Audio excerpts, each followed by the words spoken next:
Bapak Ibu Saudara yang dikasihi Tuhan, hari ini Sabtu tanggal 9 April 2022, kita berada pada Pekan Prapaskah kelima.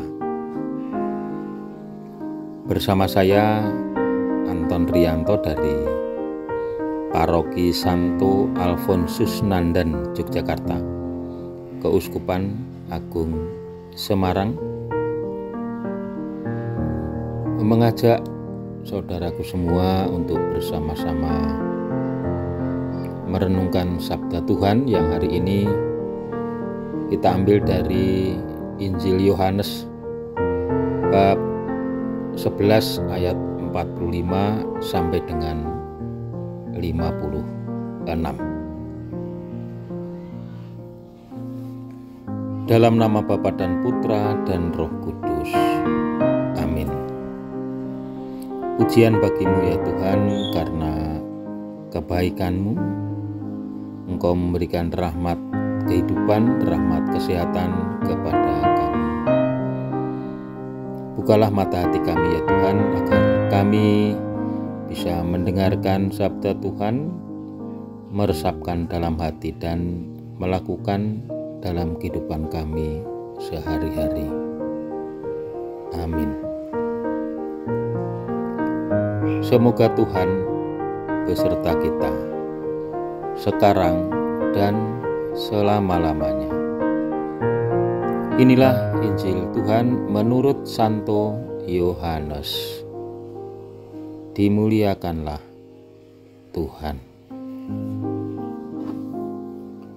Banyak di antara orang-orang Yahudi yang datang melawat Maria dan yang menyaksikan sendiri apa yang telah dibuat Yesus, percaya kepadanya.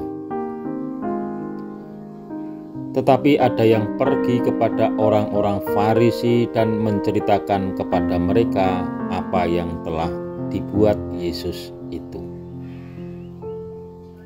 Lalu imam-imam kepala dan orang-orang Farisi memanggil mahkamah agama untuk berkumpul, dan mereka berkata, "Apakah yang harus kita buat? Sebab orang itu membuat banyak mukjizat. Apabila kita biarkan dia, maka semua orang akan percaya kepadanya, dan orang-orang Roma akan datang dan akan merampas tempat suci kita serta bangsa kita." Tetapi seorang di antara mereka, yaitu Kayafas, imam besar pada tahun itu, berkata kepada mereka, "Kamu tidak tahu apa-apa dan kamu tidak insaf, bahwa lebih berguna bagimu jika satu orang mati untuk bangsa kita daripada seluruh bangsa kita ini binasa." Hal itu dikatakannya bukan dari dirinya sendiri, tetapi sebagai imam besar pada tahun itu ia bernubuat bahwa Yesus akan mati untuk bangsa itu dan bukan untuk bangsa itu saja, tetapi juga untuk mengumpulkan dan mempersatukan anak-anak Allah yang tercerai-berai. Mulai dari hari itu mereka sepakat untuk membunuh dia. Karena itu Yesus tidak tampil lagi di muka umum di antara orang-orang Yahudi. Ia berangkat dari situ ke daerah dekat padang gurun, ke sebuah kota yang bernama Efraim, dan di situ ia tinggal bersama-sama murid-muridnya. Pada waktu itu hari raya Paskah orang Yahudi sudah dekat, dan banyak orang dari negeri itu berangkat ke Yerusalem untuk menyucikan diri sebelum Paskah itu. Mereka mencari Yesus, dan sambil berdiri di dalam bait Allah, mereka berkata seorang kepada yang lain, "Bagaimana pendapatmu? Akan datang jugakah ia ke pesta?" Demikianlah sabda Tuhan. Terpujilah Kristus.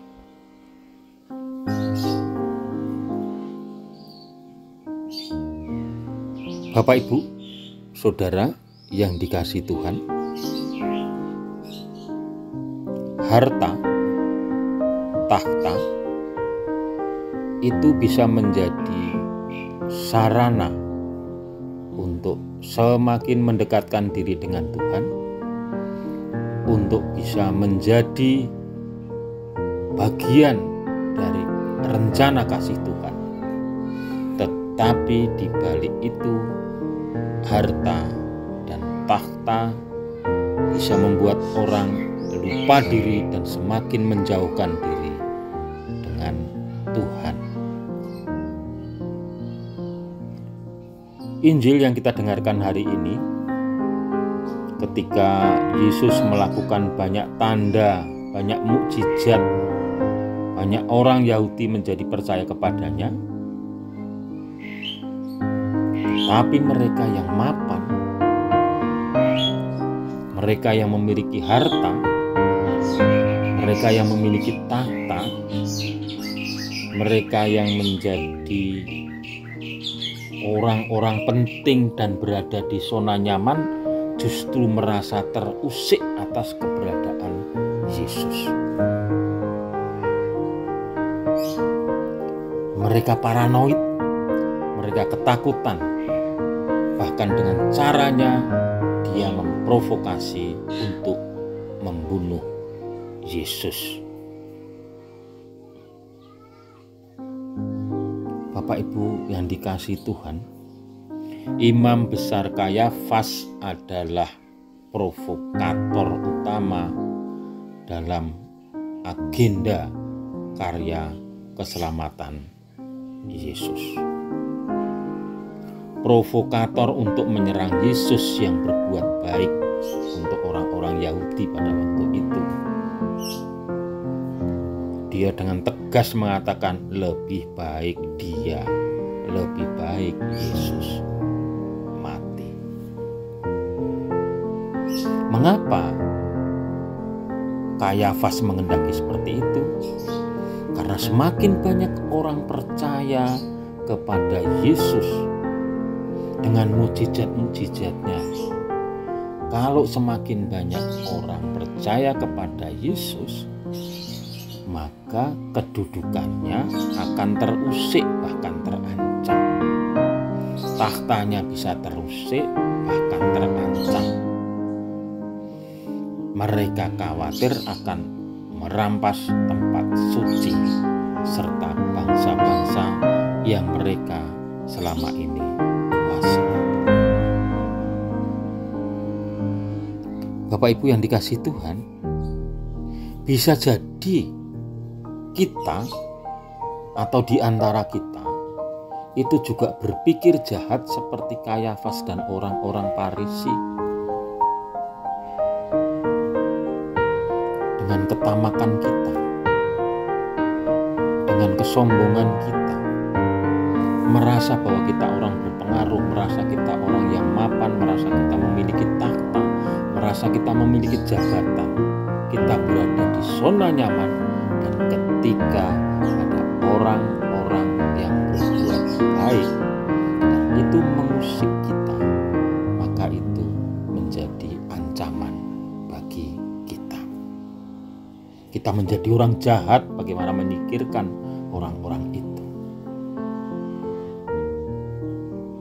Bapak Ibu, Saudara terkasih, sekarang kita berada di masa retret agung untuk pertobatan. Marilah kita mencoba rendah hati untuk tidak membiarkan harta dan takhta menyelimuti kita, tetapi membiarkan Tuhan berkarya untuk kita. Biarkan Tuhan menyentuh kita untuk peduli dengan sesama. Dengan demikian kita bisa memuliakan Tuhan Allah kita. Berkat Tuhan menyertai kita semua. Amin. Marilah kita berdoa. Tuhan, buatlah kami berani untuk menanggapi sapaan-Mu melalui sesama kami, melalui orang-orang di sekitar kami, menjadi berkat bagi mereka, dan kami berani berkarya demi kemuliaan nama-Mu.